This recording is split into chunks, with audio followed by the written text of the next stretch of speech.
Have you ever wondered why the legend of vampires and werewolves, these supernatural titans, is so gripping?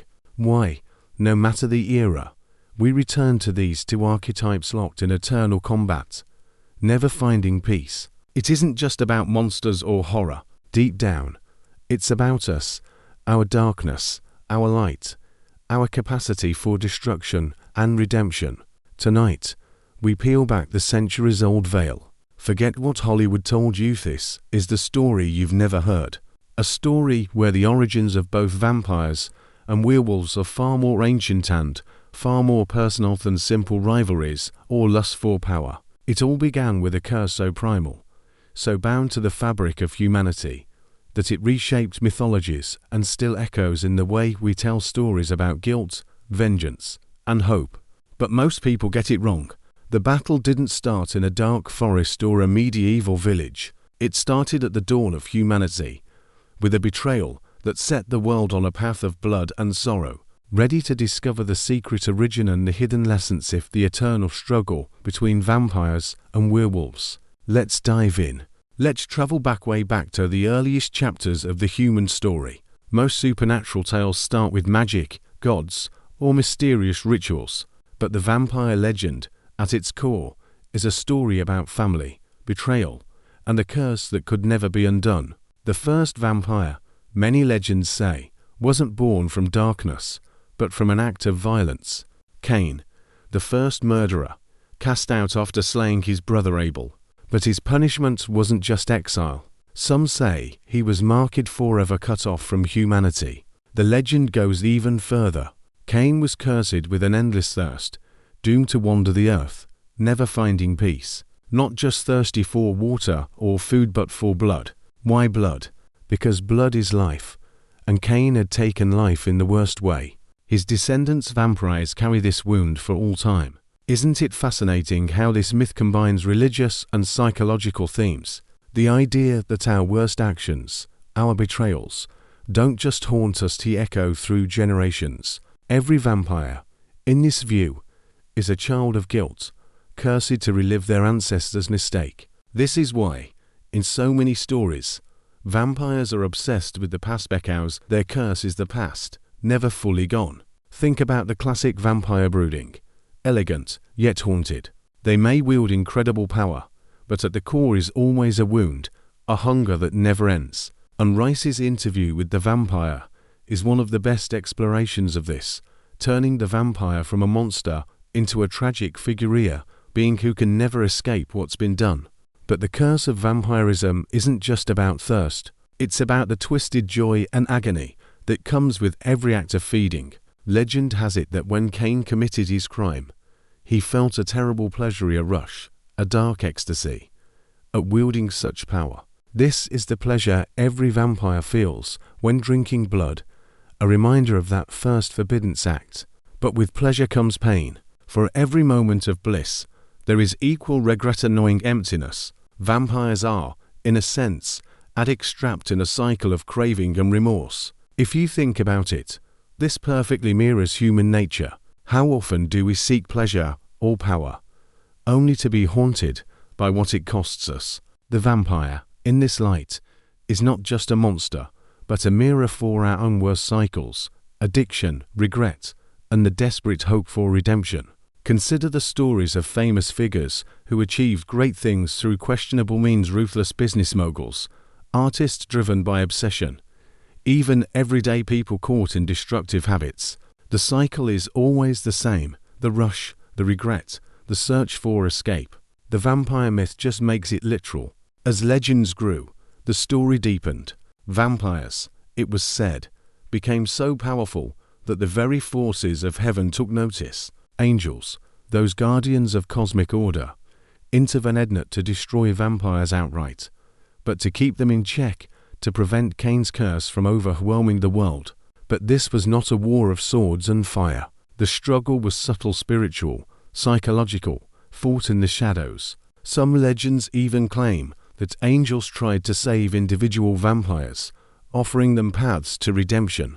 But the weight of the curse was nearly impossible to break. This is where the myth becomes profound. Instead of a simple battle of good versus evil, we see a complex dance, power and restraint, darkness and mercy. It's an age-old human dilemma. How do we handle the parts of ourselves that can't be destroyed, only managed? Look at Norse legends, where gods and giants are locked in an endless balance of creation and destruction, or Greek tales of the Olympian struggle to maintain cosmic order.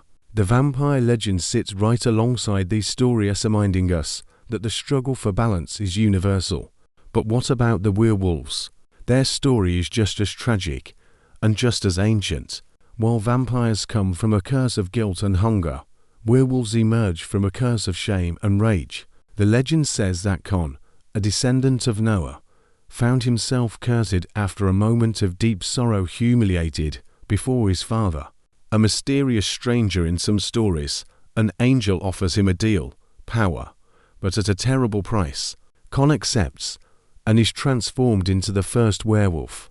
The purpose: to become a natural predator of vampires, a force of balance against Cain's lineage.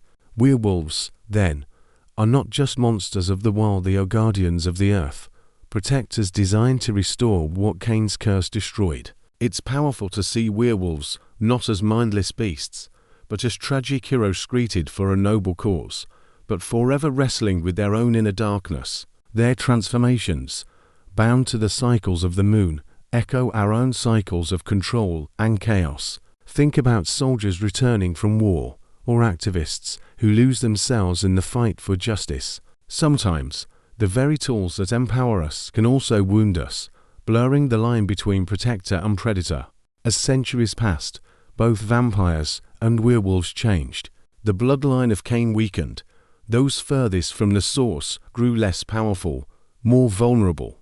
The elder vampires, closest to Cain, became the rulers, hoarding knowledge and strength, lording over the younger generations. Meanwhile, werewolves, once guardians, started to lose their way. The hunger to hunt vampires and the thrill of violence corrupted them. Some became little more than beasts, preying not just on vampires, but on humans and the earth itself. Isn't this the story of every powerful institution? Kingdoms, companies, even familiar power passes down, gets diluted, and often ends in conflict. The lesson is clear.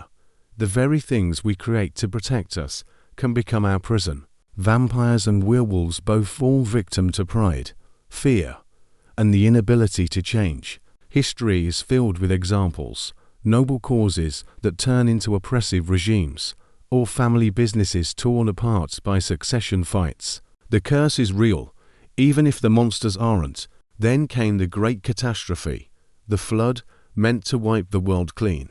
But curses, it seems, cannot be erased by water alone. Vampires, through cunning or the supernatural protection of Cain's curse, survived. Emerging into a new world, they found themselves opposed by werewolves no more organized, more determined to fulfill their ancient purpose.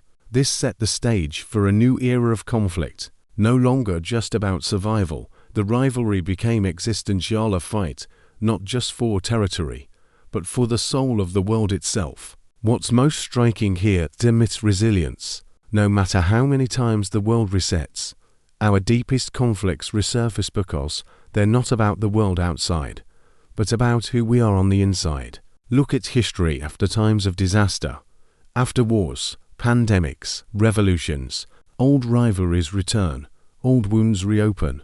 The story of vampires and werewolves is really the story of us, unable to escape our cycles unless we learn to change. So why does the battle between vampires and werewolves continue to fascinate us?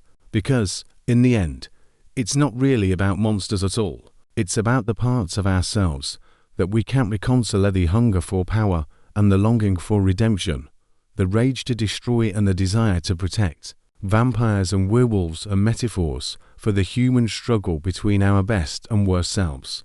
The real curse is not bloodlust or transformation. It's the inability to forgive ourselves, to break free from the past, to stop repeating the same mistakes. If there's a lesson in these ancient legends, it's this: the only way to end the eternal battle is to face the darkness within ourselves, to recognize our capacity for harm, but also for healing, and to remember that true balance doesn't come from destroying our enemies but from understanding and transforming our own story. If you found new meaning in these old myths, saw something of yourself in these legendary creatures, don't forget to like, subscribe, and share your own thoughts in the comments. Let's keep exploring the stories that shape us and maybe, just maybe, find a little more understanding for the monsters and horrors inside us all.